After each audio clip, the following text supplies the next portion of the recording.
à tous et bienvenue à ce journal. On démarre avec l'actualité au plan national. Nous sommes dans le mois de jeûne musulman, un mois de partage mais surtout de prière. L'État de Côte d'Ivoire est aux côtés de la communauté musulmane ivoirienne. Le vice-président de la République, Thiemo Komélé Koné, a tenu à leur apporter sa solidarité dans la région du Béké. Il leur a offert des vivres qui ont été réceptionnés par les guides religieux, des vivres constitués de riz et de sucre. Toujours en religion, mais cette fois avec les chrétiens catholiques. Hier, ils ont célébré la fête des rameaux. Nos reporters ont sillonné plusieurs églises du district d'Abidjan. Du côté de la cathédrale Saint-André de Yopougon, les fidèles ont été exhortés à s'inspirer de la vie de Jésus-Christ. Cette fête des rameaux a été marquée par des prières en faveur de la paix en Côte d'Ivoire. À présent, un autre sujet, celui de la sécurité. On se rend dans la ville de Korogo. 1901 nouveaux sous-officiers intègrent la police nationale de Côte d'Ivoire. Ils font partie de la promotion 2022-2024 de l'école de police Amadou Gon Coulibaly de Korogo. On voit tout cela avec Abou Sanogo.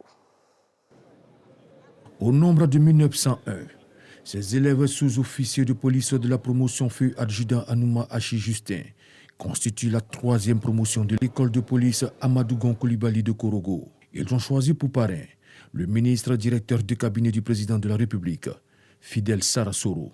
Après 2 années de formation cumulée militaire, policière, théorique et pratique, ils sont jugés désormais aptes à exercer la fonction de policier. Ces nouveaux fonctionnaires de police ont reçu des mains de leurs parrains et du ministre de l'Intérieur et de la Sécurité Fagondo Diomandé leurs épaulettes.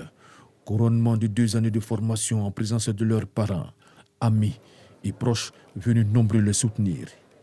Aux sous-officiers de la promotion 2022-2024, le ministre de l'Intérieur et de la Sécurité Fagondo Diomandé s'est félicité de leurs résultats puis les a invités à être des modèles.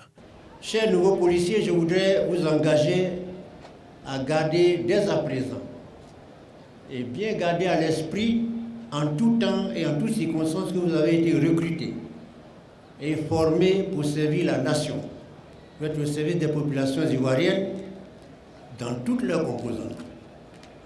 De ce fait, vous devez être disponible pour chaque citoyen que vous devrez traiter avec le plus grand respect et la plus grande courtoisie, sans aucune distinction de forme. Le parrain de la promotion 2022-2024, Fidel Sarasoro, a exhorté ses filleuls au travail et à la discipline. Chers filleuls, au cours de votre formation, vous avez reçu des conseils de vos chefs hiérarchiques. Je me permets aujourd'hui d'ajouter à ces conseils 2 aspects essentiels à mes yeux. Il s'agit du travail et du service. Votre travail et la qualité de votre labeur vous distingueront. Vous êtes des serviteurs de l'État. Le service représente l'essence de votre engagement. Notons que ces élèves sous-officiers de police ont assuré la fonction de stadier à Yamoussoukro, Bouaké et Korogo.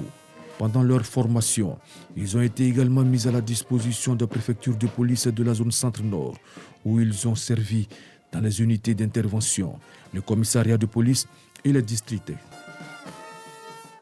Dans l'actualité internationale au Sénégal, hier, les populations étaient aux urnes pour participer au premier tour de l'élection présidentielle.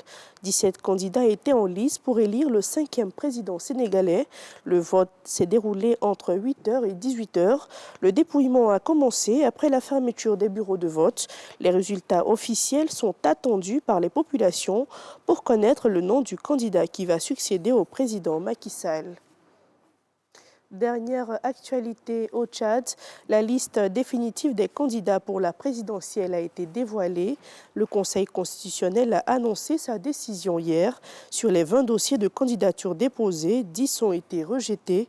Parmi les 10 candidatures validées, on note celle du président de transition, Mama Idriss Déby. Le scrutin aura lieu le 6 mai prochain. Selon l'institution, la plupart des candidats ont été rejetés pour des pièces d'état civil non conformes. Nous arrivons au terme de ce journal. Merci de nous avoir suivis. L'information revient dans 30 minutes. Oh, Madame Dia, vous êtes trop belle, bien habillée, franchement. Puis on se perd dans vos yeux hein, quand vous présentez le JT. C'est notre mois, c'est le mois de la femme. Bien habillée aussi. C'est gentil.